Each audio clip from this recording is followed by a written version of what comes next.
এর আগে আমরা দেখেছিলাম কিভাবে রিতা থাকরালের মতো এমন পাওয়ারফুল একজন লয়ারের সাথে লড়াই করে এক অসম্ভব কেসও জিতে গিয়েছিল, আর পরবর্তীতে রিতা তার বাবার খুনের রহস্য উদ্ঘাটন করতে গিয়ে ব্লাড সিস্টার্স নামক এক গ্যাংয়ের সন্ধান পায়, যারা এই পর্যন্ত অনেকগুলো খুনের সাথে জড়িত। কিন্তু যাই কোনোভাবে তাকে ব্লাড সিস্টার্স পর্যন্ত পৌঁছাতেই দিচ্ছিল না। এখন এটাই দেখার পালা, সে কি ব্লাড সিস্টার্স এর রহস্য উন্মোচন করতে পারবে আর তার বাবার আসল খুনিকে শাস্তি দিতে পারবে। সেই সবই আমরা দেখব আজকের পার্টে। চলুন তাহলে আর দেরি না করে আজকের এক্সপ্লেনেশন শুরু করা যাক। আমাদেরকে এখানে অতীতের দৃশ্য দেখানো হয়, যেখানে ব্লাড সিস্টার্স এর প্রধান চান্দিকে দেখানো হয়। সে দেহ ব্যবসায়ও লিপ্ত ছিল, ধনী মানুষদের সাথে শারীরিক সম্পর্ক করত এবং একটা করে স্বর্ণের কয়েন নিত তাদের কাছ থেকে। আর সে তো একটা চিঠির মাধ্যমে একটা মেয়ের সাথেও সম্পর্ক গড়ে তোলে এবং 2 বছর পর সে মেয়েটির সাথে শারীরিক সম্পর্ক করে, যা রায় বাহাদুর নামের একজন লোক দেখে ফেলে। যদিও রায় বাহাদুরও চান্দির সাথে ঘনিষ্ঠ হতেই আসতো, তাই সে তার মুখ খোলে না। বর্তমানে আমাদের জায়কে দেখানো হয়, যে একটি সেলফের নিচে আহত অবস্থায় পড়েছিল, আর তখনই যাই অর্থাৎ ব্লাড সিস্টার্সরা এসে পারিকে নিয়ে যায়, যাতে কেউ তাদের সম্পর্কে জানতে না পারে। কিছুক্ষণ পরই রিতা আর ঈশান সেখানে আসে, আর জায়কে এই অবস্থায় দেখে একদম হা হয়ে যায় এবং তারা জায়ের উপর থেকে শেলফটিকে সরিয়ে বাইরে বের করে আনে। কিন্তু জায় তো কোনো কথাই বলে না। এটা নিয়ে তারা বেশ চিন্তিত হয়ে যায়। রিতা তখন ঈশানকে অ্যাম্বুলেন্সে কল করতে বলে। ঈশান বলে জায় বেঁচে আছে তো। তখন জায় কথা বলে, জায় জানায় সে বেঁচে আছে আর কিছুটা আঘাত পেয়েছে, কিন্তু এখন তাকে নিয়ে ভাবার সময় নয়। তাদেরকে এক্ষুনি পারিকে উদ্ধার করতে হবে, যাকে ব্লাড সিস্টার্সরা কিডন্যাপ করেছে, আর এমএলএ রাকেশ খাত্রীকেও তাদেরকে বাঁচাতে হবে। এই বলে সে রিতাদেরকে পাঠিয়ে দেয়। তাই রিতারা এবার একটি হোটেলে আসে, যেখানে রাকেশ খাত্রী ইন্টারভিউ দিচ্ছিল। আর তখন রিতা রাকেশের সাথে দেখা করতে গেলে সিকিউরিটি উইদাউট অ্যাপয়েন্টমেন্ট তাকে রাকেশের সাথে দেখা করতে দেয় না। তাকে আগে অ্যাপয়েন্টমেন্ট নিতে হবে, তারপরই সে ভেতরে যেতে পারবে। তাই রিতা আর ঈশান ভাবতে থাকে তারা খাত্রীকে কিভাবে বাঁচাবে, তারা যদি তার সাথে দেখাই না করতে পারে। আর তখনই তারা একজন হোটেল স্টাফকে একটা বড় ট্রলি ব্যাগ নিয়ে আসতে দেখে, আর রাকেশের অ্যাসিস্ট্যান্ট সেই ব্যাগটা রাকেশের রুম 2001-এ রেখে আসতে বলে। যেই কথা শুনে রিতার মাথায় একটা বুদ্ধি আসে, তাই সে হোটেলের একটা রুম বুক করতে যায়। কিন্তু এমএলএ রাকেশ সেই হোটেলে থাকার জন্য হাই সিকিউরিটির ব্যবস্থা করা হয়েছে, যে জন্য অন্য কাউকে রুম বুক করতে দেয়া হচ্ছে না। কিন্তু রিতার তো জয়েন্টে বুদ্ধি, তাই সে নিজেকে একজন বড় ব্লগার দাবি করে এবং বলে এই হোটেলের সমালোচনা করে একটা ভিডিও বানাবে সে। এরপরই দেখা যাবে তাদের হোটেলের কি হাল হয়। সবাই তাদেরকে তখন বয়কট করবে। এটা শুনে হোটেল ম্যানেজার বুঝে যায় যে এসব ইনফ্লুয়েন্সারদের সাথে পাঙ্গা নিলে হিতে বিপরীত হতে পারে। তাই সে আর কথা না বাড়িয়ে রিতাকে একটা রুম দিয়েই দেয়। রিতা আর ঈশান এরপর সেই রুমে যায় আর অনেক লাফালাফি করতে থাকে এবং ইচ্ছে করেই পুরো ঘর নোংরা করে ফেলে। এরপরই তারা হাউসকিপিং এর জন্য রিসেপশনে কল করে। তখনই একজন স্টাফ আসে ঘর পরিষ্কার করার জন্য, আর রিতাও তখন বেশ সুকৌশলে ওই স্টাফের কাছে থাকা কি পাসটি নিয়ে নেয়। এরপরই সে লুকিয়ে লুকিয়ে সেই কি পাসের সাহায্যে এমএলএ রাকেশের রুমে ঢোকে। যদিও রাকেশ তখন রুমে ছিল না, কিন্তু রিতা সেই বড় ল্যাগেজটি দেখে, যেটা দেখে সে তো অবাক হয়ে যায়, কারণ সেটি নড়াচড়া করছিল আর তার ভেতর থেকে তখনই একটি মেয়ে বের হয়। আর এই মেয়েটিকে কোন উদ্দেশ্যে ডাকা হয়েছে তা তো রিতা বুঝতেই পারে। মেয়েটি রিতাকে দেখেই জিজ্ঞেস করে সে এখানে কি করছে। রিতা তখন তাকে মিথ্যা বলে যে সে রাকেশের অ্যাসিস্ট্যান্ট, কিন্তু মেয়েটি তার কথা বিশ্বাসই করে না এবং সে সাথে সাথেই রাকেশকে ডাকতে যায়। তখনই রিতা মেয়েটার গলার লকেটের দিকে খেয়াল করে, আর এটা দেখেই সে বুঝতে পারে এই মেয়েটিও ব্লাড সিস্টারের সদস্য, কারণ এই গ্যাংয়ের প্রত্যেকটা মেয়ের গলাতেই এই সেম লকেট থাকে, যার সম্পর্কে আমরা এর আগের পার্টেও জেনেছি। তো রিনা এই ব্যাপারগুলো বুঝতে পারার সাথে সাথেই সে কৌশলে একটা ফুলের টব দিয়ে মেরে ওই মেয়েকে ওখানে ওখানেই অজ্ঞান করে দেয়। এরপরই সে মেয়েটিকে টেনে ওয়াশরুমে নিয়ে যায় আর মেয়েটির কাছে থাকা ব্যাগের মধ্যে ঘাটাঘাটি করলে একটা ভয়েস রেকর্ডার, সিক্রেট ক্যামেরা এবং মাইক্রোফোন খুঁজে পায়। সে বুঝতে পারে রাকেশের ভিডিও ধারণ করে তাকে ব্ল্যাকমেইল করা হবে আর এভাবে বাকি 8 জন এমএলএ কে ব্ল্যাকমেইল করে পদত্যাগ করানো হয়েছে। তো সে তখন ওই মেয়েটির পোশাক পরে বাইরে আসতে না আসতেই সেখানে রাকেশ চলে আসে। সে তার সাথে সময় কাটাতে চায়, কিন্তু রীতা ফ্রেশ হওয়ার বাহানায় আবারও ওয়াশরুমে যায় এবং জায়া আর ঈশানকে গ্রুপ কল করে সবকিছু বলে। তখনই ঈশান বলে সে যতটুকু সম্ভব ইনফরমেশন বের করার চেষ্টা করুক, আর যখন পরিস্থিতি খারাপের দিকে যাবে তখন যেন সে গান গায়, তাহলেই তারা বুঝতে পারবে সে বিপদে আছে, আর এই জন্য তারা তাকে কল চালু রাখতে বলে। তো ঈশানের কথা মতো রীতা বাইরে গিয়ে রাকেশকে বলে যে তারা এখনই ঘনিষ্ঠ হবে না, আগে তারা একটা খেলা খেলবে যেখানে রাকেশকে তাকে ধরতে হবে। রাকেশও তার কথায় রাজি হয়ে যায়। সেবার রাকেশের কাছে ধরা না দিয়ে তাকে বিভিন্ন প্রশ্ন জিজ্ঞেস করে, কিন্তু রাকেশ কিছুক্ষণের মধ্যেই ধৈর্যহীন হয়ে পড়ে আর রীতার সাথে জোর জবরদস্তি করতে লাগে। তখনই রীতা ঈশানের কথা মতো গান গায় আর তাদেরকে বিপদে থাকার ব্যাপারে সিগন্যাল দিয়ে দেয়। আর তখনই ঈশান তাকে বাঁচানোর জন্য রাকেশের রুমের সামনে আসে, কিন্তু গার্ডরা তাকে ভেতরে ঢুকতে দেয় না। তাই ঈশান বুদ্ধি করে রিসেপশনে বোমা আছে বলে একটা ফেক কল করে। যে কল শুনে ম্যানেজার হোটেলে অবস্থানরত সবাইকে বাইরে বের হয়ে যেতে বলে। রাকেশের অ্যাসিস্ট্যান্টও তাকে বাইরে বের করে দেয়। রীতা তখন বিপদ থেকে মুক্ত হয়ে বাইরে যেতে লাগলে হোটেল স্টাফ এসে তাকে আবারও ব্যাগের ভেতর প্রবেশ করতে বলে। সেও তখন ব্যাগের ভেতর ঢুকে যায় আর স্টাফ ব্যাগটিকে একটি মেয়ের কাছে দিলে মেয়েটি রীতা সমেত ব্যাগটিকে নিজের গাড়িতে নিয়ে বেরিয়ে পড়ে। ঈশান তখন সেই মেয়েটির পিছু করতে থাকে। তখনই রীতা ঈশানকে ব্যাগের ভেতর থেকে ফোন করে আর বলে সে যেন তাদের গাড়িটিকে ফলো করতে থাকে। ঈশান তখন তাকে চিন্তা করতে বারণ করে, কারণ সে তাদের গাড়ির পেছনেই আছে। এদিকে রাকেশের কাছে আসা সেই মেয়েটির জ্ঞান ফিরে আসলে সে নিজেকে ওয়াশরুমে বন্দি দেখে। তাই সে তার সাথী অর্থাৎ গাড়িতে থাকা সেই মেয়েটিকে কল করে আর সবকিছু খুলে বলে। মেয়েটি তখন একটা নীরব জায়গায় যায়, যেখানে গিয়ে সে গাড়ি থেকে নেমে গাড়ির ডিকি খুলে সোজা রীতা থাকা ওই ব্যাগটিকে গুলি করতে থাকে। ঈশান তো তাদের ফলো করতে করতে সেখানে চলে আসে এবং এই দৃশ্য দেখে রীতাকে বাঁচানোর জন্য সে ছুটে আসতে নেয়, কিন্তু সেই মেয়েটি তাকে দেখে ফেলে এবং পিস্তল দেখিয়ে তাকে থামিয়ে দেয়। ঈশান তো ভাবতে থাকে রীতা হয়তো মারা গেছে, তাই সে কান্না করতে শুরু করে দেয়, কিন্তু তখনই পেছন থেকে রীতা এসে মেয়েটির মাথায় আঘাত করে আর তাকে অজ্ঞান করে দেয়। আসলে রীতা ঈশানের সাথে কথা বলার পর সেই ব্যাগ থেকে বের হয়ে গাড়ির ব্যাক সিটে চলে যায় আর মেয়েটি সেটা খেয়ালই করে না। তাই ভাগ্যের জোরে রীতা বেঁচে যায়। কিছুক্ষণের মধ্যেই মেয়েটির জ্ঞান ফিরে আসে। তখন তারা তাকে বেঁধে রাখে।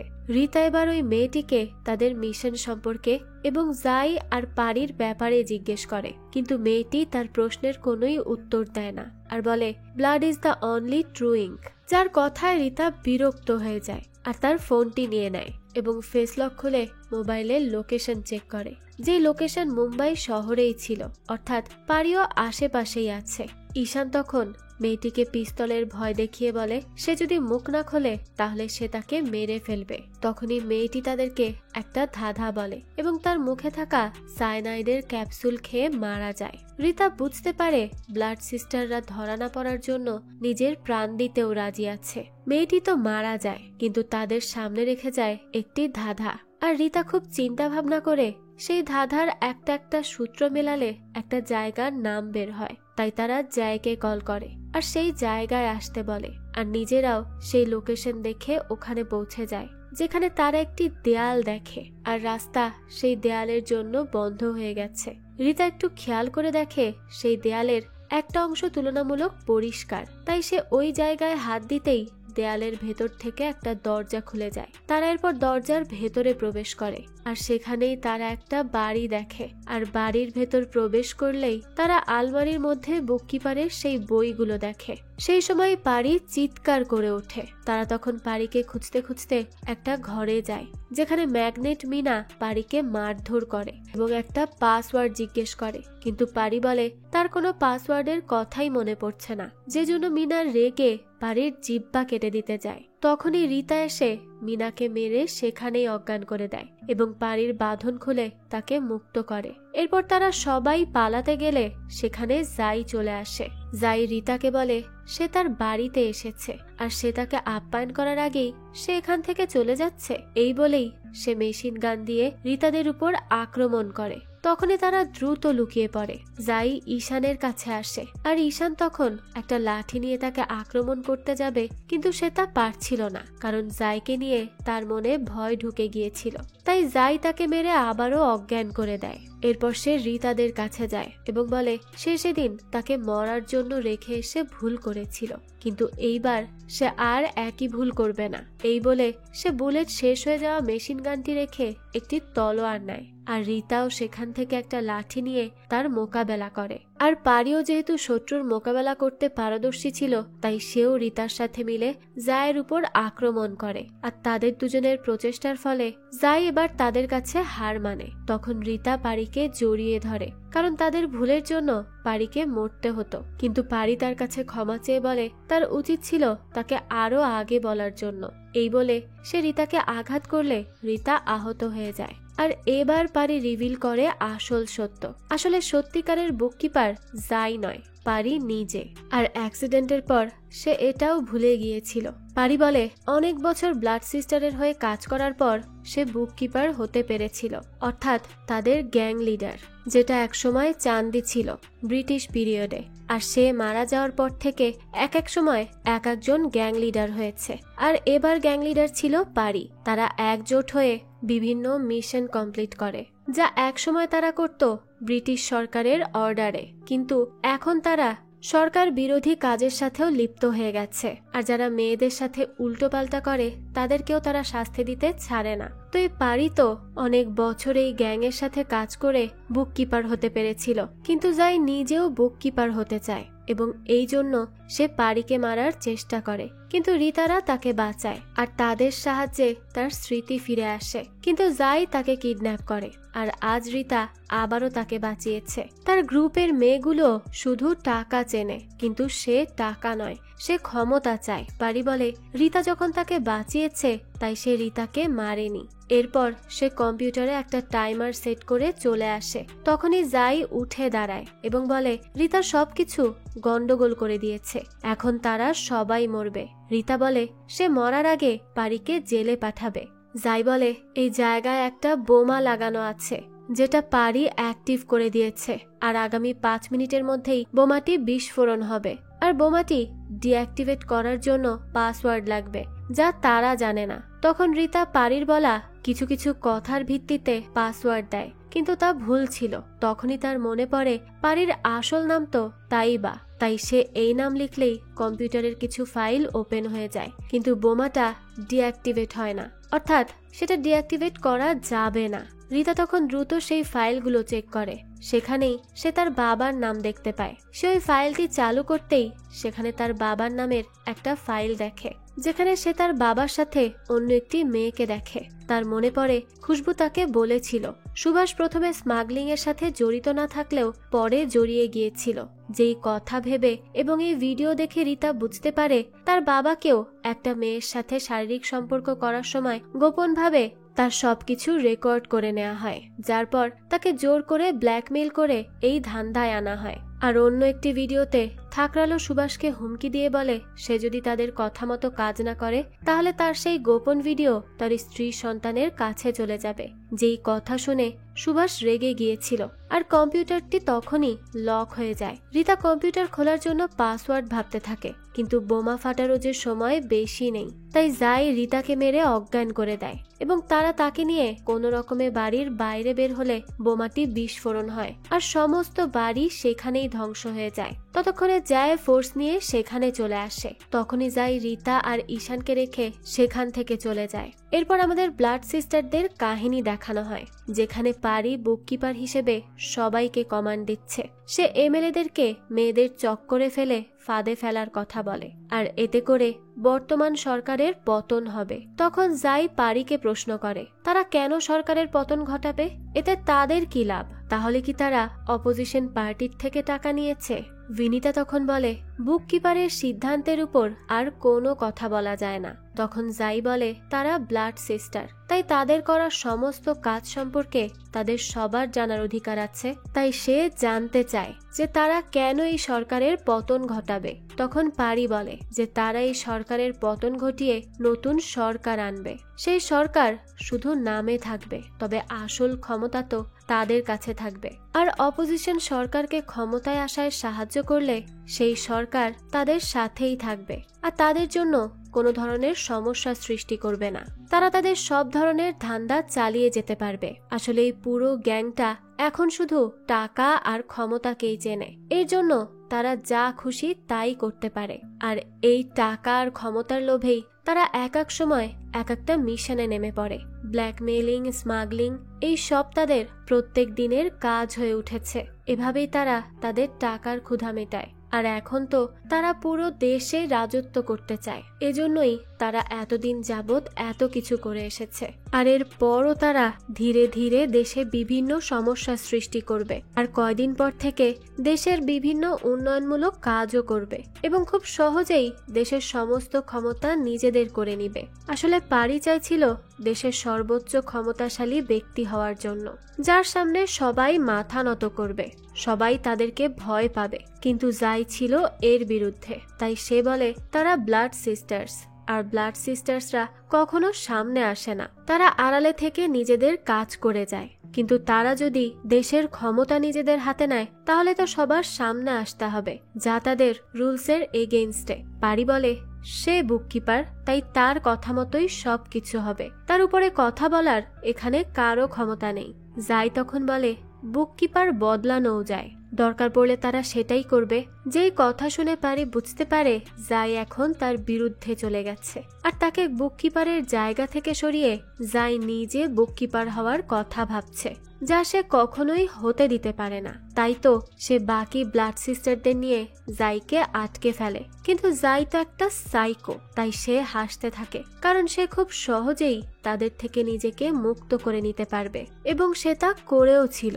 আর যাই পারিকে মারতে চাইছিল।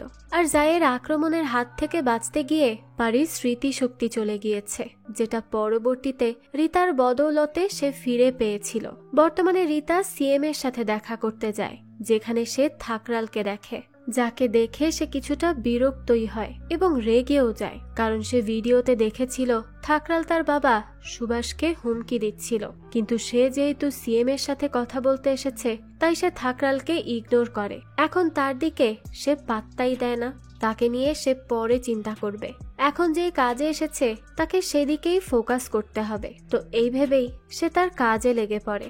সে সিএম কে সমস্ত ঘটনা খুলে বলে এবং জানায় ব্লাড সিস্টার্স নামক গোষ্ঠীর কারণে তাদের সরকারের পতন হবে, তাই তাদেরকে এখনই সতর্ক হওয়া উচিত। আর এমএলএরাও কিন্তু তার বিরুদ্ধে চলে যাবে। যেই কথা শুনে থাকরাল বলে রিতা নিজে পারিকে কোর্ট থেকে ছাড়িয়ে নিয়ে গেছে, আর এখন এসে সে এসব কথা বলছে। রিতা তার উত্তরে বলে তারা জানতো না যে এমন কিছু হবে, কারণ পারি নিজেও জানতো না সে কে। সে তার স্মৃতি ভুলে গিয়েছিল একটা অ্যাক্সিডেন্টের কারণে, কিন্তু এখন তার আবারও সব স্মৃতি মনে পড়ে গেছে। তাই এখন তারা তার কাছ থেকেই এই সব কিছু জানতে পেরেছে। তখন সিএম তাদেরকে পেশাগত রেষারেষি বাদ দিতে বলে আর একসাথে মিলে এই সমস্যার সমাধান করতে বলে, না হলে তাদের জন্য পুরো দেশ হুমকির মুখে পড়বে, যা সে কখনোই হতে দিতে পারে না। রিতা তখন আরো বলে ব্লাড সিস্টারদের টার্গেট করা এমএলএদের মধ্যে রাকেশ খাত্রি এখনো তাদের ফাঁদে পড়েনি, কিন্তু তারা চেষ্টা করে যাচ্ছে রাকেশকে তাদের ফাঁদে ফেলানোর জন্য। যে কোনো সময় যে কোনো কিছু ঘটতে পারে। যেই কথা শুনে সিএম সাথে সাথে জয়কে বলে যে রাকেশকে সেফ হাউসে নিয়ে যাওয়ার জন্য, সেখানেই তার থাকার ব্যবস্থা করতে এবং তার জন্য হাই সিকিউরিটির ব্যবস্থা করতে, যাতে করে কোনো সমস্যার সম্মুখীন তাকে হতে না হয়। এদিকে মুম্বাইয়ের সমস্ত সিসিটিভির উপর গোয়েন্দার নজর ছিল, কারণ তারা পারিকে ধরতে চাইছিল। তখনই সিএম এর সাথে দেখা করার জন্য ব্লাড সিস্টারের লিস্টে থাকা সেই এমএলএরা আসে। এতগুলো এমএলএ একসাথে আসায় সিএম কিছুটা অবাকই হয় যে হঠাৎ তারা এখানে কেন, তাও সবাই মিলে। তখন এমএলএরা জানায় সিএম এর ছেলে চিরাগই তাদেরকে কল করেছিল আর সেই তাদেরকে এখানে আসতে বলেছে, সেজন্যই তারা এসেছে। কিন্তু চিরাগ তার বাবাকে না জানিয়ে এই কাজ কেন করলো এটা জানার জন্য চিরাগকে কল করা হয়, কিন্তু তার ফোন অফ দেখায়। সিএম তো কিছুই বুঝে উঠতে পারে না। তখনই থাকরাল বলে তাদেরকে সবার আগে পারিকে ধরতে হবে, তাহলেই তারা কিছু একটা করতে পারবে। আর তখনই সিএম এর অ্যাসিস্ট্যান্টের কাছে একটা কল আসে আর তারা জানতে পারে পারি বাইরে দাঁড়িয়ে আছে। এই কথা জানার সাথে সাথে গার্ডরা তো দ্রুত পারিকে ঘিরে ধরে। তখনই সিএম এর অনুমতিতে তাকে ভেতরে আসতে দেয়া হয়, কারণ তার কাছ থেকে অনেক ইনফরমেশন নেওয়া বাকি। তো এরপরও গার্ডরা কিন্তু পারিকে ছাড়ে না, তারা তার পিছু পিছুই চলে আসে। তো এরপরই পারি গার্ডদেরকে সেখান থেকে চলে যেতে বলে, কারণ তার কিছু হলে সেখানকার সবাই মরবে। এভাবেই সে হুমকি ধামকি দেয়। তখনই সিএম এর নির্দেশে গার্ডরাও সেখান থেকে চলে যায়। এছাড়া যে আর কোনো উপায় ছিল না। এরপরই পারি সবাইকে জানায় তাদের সবার সিক্রেট সে জানে, এবং তার কাছে সে সব কিছুর ভিডিও আছে, যা যা তারা করেছে এই পর্যন্ত। এই বলে সে তাদের ফোনে একটা করে ভিডিও পাঠায়, যেখানে এমএলএরা বিভিন্ন মেয়েদের সাথে ঘনিষ্ঠ হচ্ছিল, আবার কেউ খুন করছিল, আবার কেউ কেউ দেখা যায় নেশা করছিল। এরকমই বিভিন্ন ধরনের ক্রাইমের সাথে এই এমএলএরা জড়িত ছিল, যেই সব কিছুর প্রমাণ পারির কাছে রয়েছে।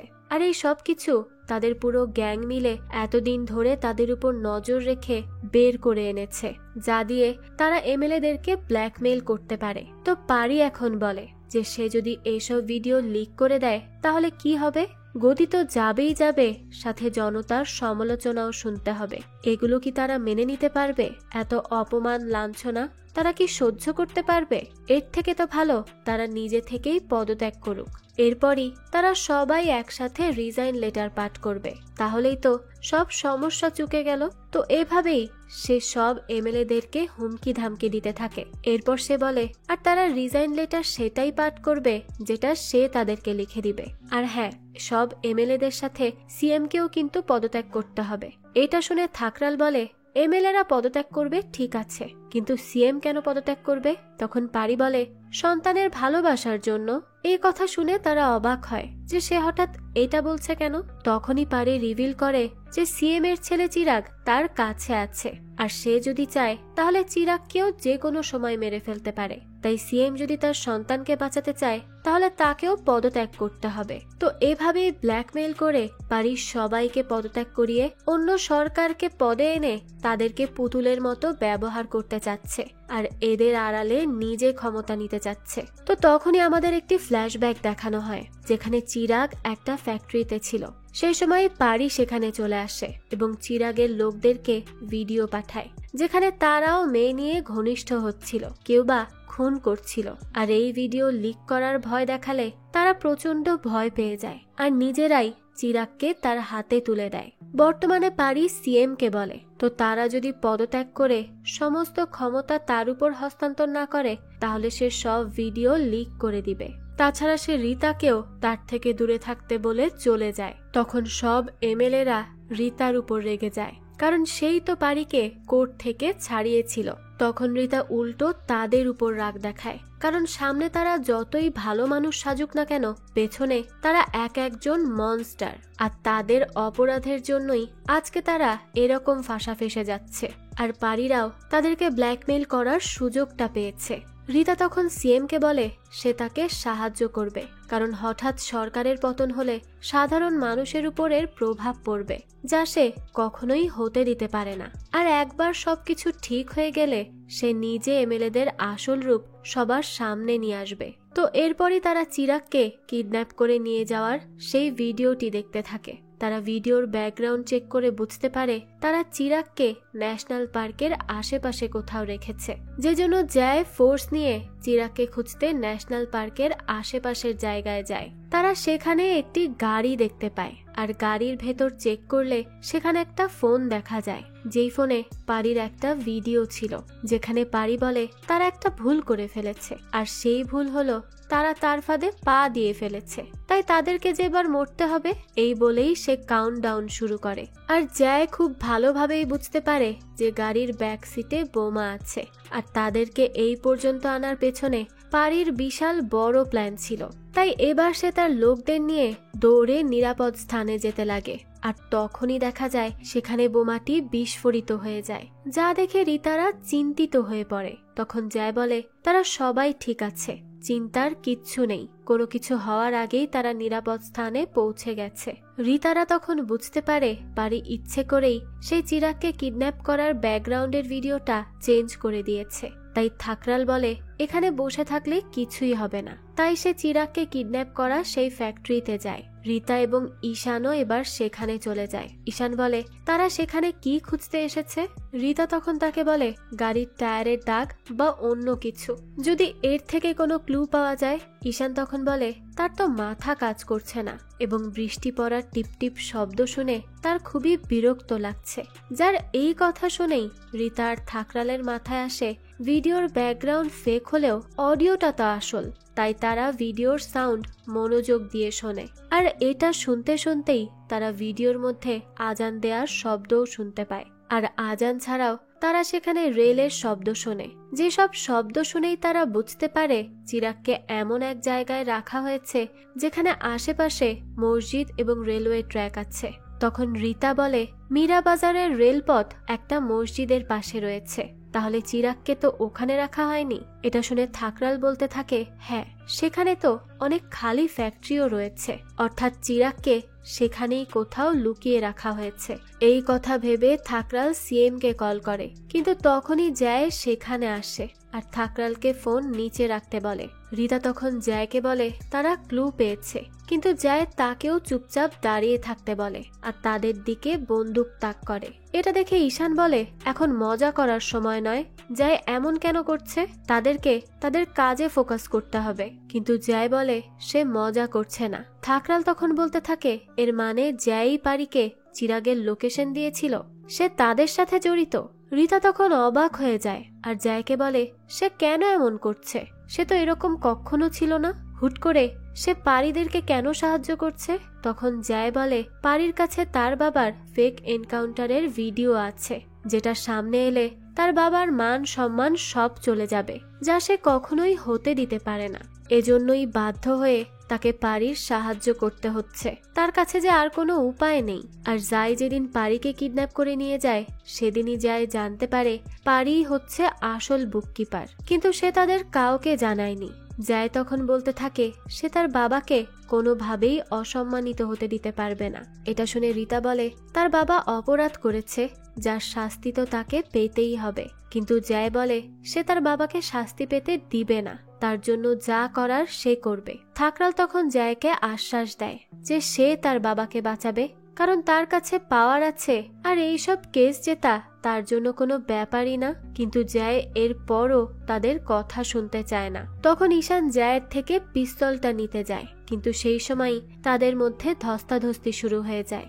জয় তখন ভুলবশত ঈশানকে গুলি করে দেয়। এটা দেখে তো রিতা আতকে ওঠে আর জয়কে বলে সে কি পাগল হয়ে গেছে, এসব কি করছে সে।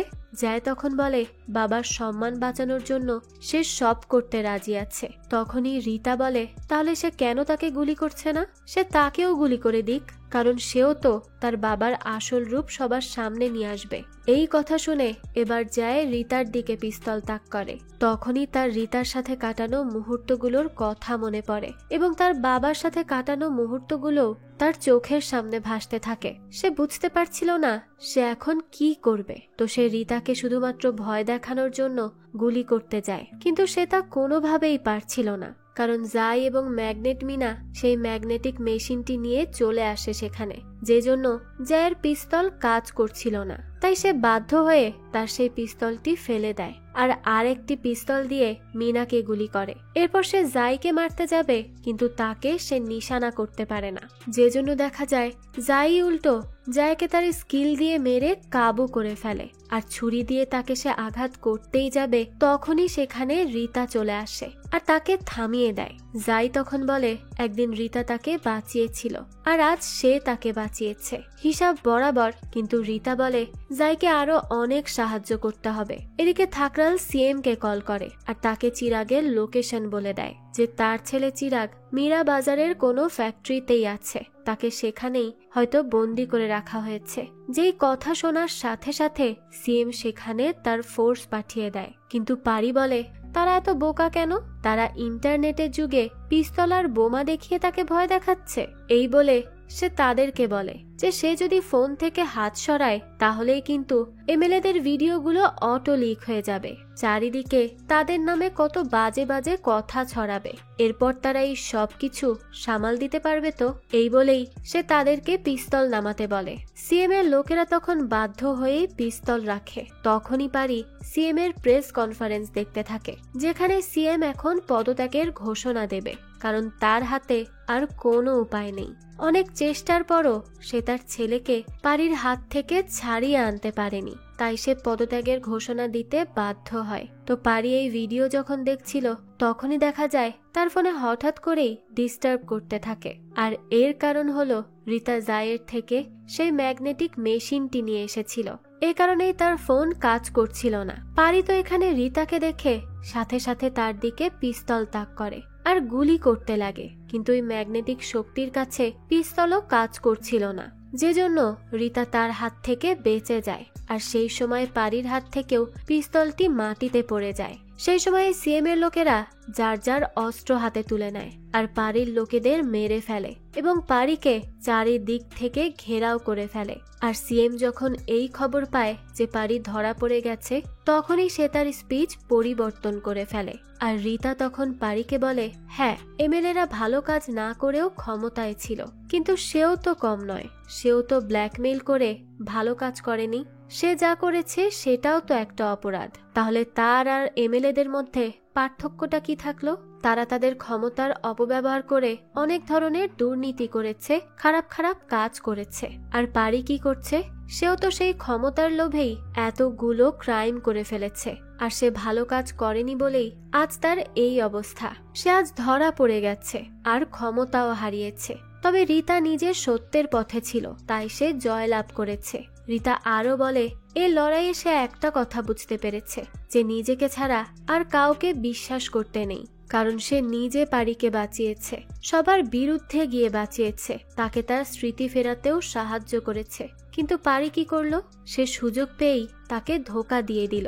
আর জায়কে তো সে ভালোবেসেছিল, কিন্তু শেষ পর্যন্ত জায়ও তাকে ধোকা দিয়েছে। তাই এখন থেকে সে শুধু নিজেকেই বিশ্বাস করবে। এরপর আমাদের কিছুদিন পরের দৃশ্য দেখানো হয়, যেখানে রিতা ঈশানের সাথে দেখা করতে হাসপাতালে যায়, কারণ সে আহত হয়েছিল। তখন ঈশান বলে, রিতার মন খারাপ, যা তার চেহারা দেখে খুব ভালোভাবেই বোঝা যাচ্ছে, কারণ সে জায়কে অনেক ভালোবাসতো, কিন্তু জায় তার ভালোবাসার মূল্য দিতে পারেনি, সেও তাকে শেষমেশ ঠকিয়ে দিয়েছে। রিতা সেই সময় আর কিচ্ছু বলতে পারে না। ঈশান তখন তাকে সান্ত্বনা দেয়। এদিকে আমাদের জায়কে দেখানো হয়, তাকেও গ্রেফতার করা হয়েছে একজন দাগী আসামিকে সাহায্য করার জন্য এবং সিএম এর ছেলেকে কিডন্যাপে সহযোগিতা করার জন্য। ওদিকে দেখা যায় রিতা বাড়ি ফিরে যায়। তখন তার মন খুব খারাপ ছিল। সেই সময় তার মা তাকে সান্ত্বনা দিয়ে বলে, সবকিছু ঠিক হয়ে যাবে। রিতা তখন বলে, সে পারির গেম তো শেষ করেছে, কিন্তু এখনো থাকরালকে জেলে পাঠানো বাকি, কারণ সে যে তার বাবার মৃত্যুর জন্য দায়ী। কিছুক্ষণ পরই রিতার মা বাজারে যায়। তখনই জাই রিতার সাথে দেখা করতে আসে। রিতা জাইকে দেখে তো একটু ঘাবড়েই যায়। তখনই জাই তাকে বলে, সে তাকে মারতে আসেনি, সে ডিল করতে এসেছে, কারণ তার কাছে পারি আর ব্লাড সিস্টারদের ভিডিও সার্ভার লিংক আছে, আর রিতার কাছে তার পাসওয়ার্ড। তাই রিতার বাবার খুনিকে ধরার জন্য তাদেরকে এবার এক হতে হবে। জাই এতে তাকে সাহায্য করবে, আর পরবর্তীতে সে হবে ব্লাড সিস্টারদের বুককিপার, অর্থাৎ তাদের গ্যাংয়ের গ্যাং লিডার। তবে রিতা যদি তার সাথে ডিল না করে, তাহলে সে তার বাবার খুনিকে ধরতে পারবে না। জাই আরো বলে, জাহাজি মাদক স্মাগলিং এর সমস্ত দোষ সুভাষকে নিতে বললে সে অস্বীকার করেছিল, যে জন্য জাহাজি ব্লাড সিস্টারদের সাহায্য নেয়। আর সুভাষের বাড়িতে অনেকগুলো হিডেন ক্যামেরা লাগানো হয়, যদি সুভাষ কখনো তার স্ত্রীকে স্মাগলিং এর ব্যাপারে বলে, সেই প্রমাণ পাওয়ার জন্য। তাই তারা ভিডিও চেক করতে থাকে, যেখানে থাকরাল সুভাষকে সমস্ত ক্রাইম নিজের উপর নিয়ে নিতে বলে ব্ল্যাকমেইল করে, কারণ সে জাহাজির হয়ে কেস লড়ছিল। আর সে তো সবসময় এভাবেই অপোজিট পার্টিকে ভয় দেখিয়ে বা ক্রাইম সিন চেঞ্জ করে নিজে কেস জিতে যেত। তাই সুভাষকেও সে এইভাবেই ব্ল্যাকমেইল করেছিল, কিন্তু সে তাকে খুন করেনি। রিতা তখন বলে, থাকরাল যদি তার বাবাকে না মারে, তাহলে তাকে কে মেরেছে। এরপরই তারা বেডরুমের ফুটেজ চেক করে আর দেখে তার বাবা বেলকনিতে দাঁড়িয়েছিল, আর তখনই কেউ একজন এসে তার বাবার মাথায় আঘাত করে আর সে সাথে সাথে নিচে পড়ে মারা যায়। তখন তারা দেখতে পায় সুভাষের মাথায় আর কেউ নয়, তার স্ত্রী অর্থাৎ রিতার মা আঘাত করেছিল। এই দৃশ্য দেখে তো এবার রিতা চমকে যায়। সে ভাবতে থাকে তার মা কেন এই কাজ করেছে, সে কেন তার বাবাকে খুন করেছে, এর পেছনের কারণ কি। রিতার মনে এই প্রশ্ন ছুড়ে দিয়েই এই সিরিজটি এখানেই শেষ হয়। তার মানে এই সিরিজের সেকেন্ড সিজনও আসবে, আর সেখানেই আমরা জানতে পারবো রিতার মা কেন তার বাবাকে মারলো, এর পেছনের আসল কারণ কি। তো সেই সব প্রশ্নের উত্তর জানতে হলে একটু অপেক্ষা যে করতেই হবে, কারণ এই সিরিজের সেকেন্ড সিজন এখনো রিলিজ হয়নি। তবে সেটা যখনই আসবে তা আমি আপনাদের জন্য এক্সপ্লেইন করার চেষ্টা করব। যাই হোক, এই তো ছিল রীতা সানিয়ালের গল্প, যেখানে সে তার নিজের বাবার খুনিকে খুঁজে বের করতে গিয়ে একটার পর একটা রহস্য উদ্ঘাটন করেছে। তো তার এই গল্পটা আপনাদের কাছে কেমন লেগেছে সেটা অবশ্যই আমাদেরকে কমেন্ট করে জানাবেন। যদি এতটুকুও ভালো লেগে থাকে তাহলে একটি লাইক দিয়ে যাবেন। আর হ্যাঁ, আমাদের এই চ্যানেলে কিন্তু প্রতিনিয়তই নতুন নতুন ভিডিও আপলোড করা হয়। সেই সব ভিডিওর আপডেট পেতে আমাদের চ্যানেলটিকে সাবস্ক্রাইব করে বেল আইকনে অল দিয়ে রাখতে কিন্তু ভুলবেন না। আর এই সম্পূর্ণ সিরিজটি আমাদের টেলিগ্রাম চ্যানেলে আপলোড দেওয়া আছে। সিরিজটি দেখতে চাইলে কমেন্ট বক্সে দেওয়া লিংক থেকে জয়েন করে নিন আমাদের টেলিগ্রাম চ্যানেলে। আজকে তাহলে এই পর্যন্তই, আবারও হাজির হব নতুন কোনো ভিডিও নিয়ে। সেই পর্যন্ত সবাই ভালো থাকবেন আর আমাদের চ্যানেলের সাথেই থাকবেন। ধন্যবাদ।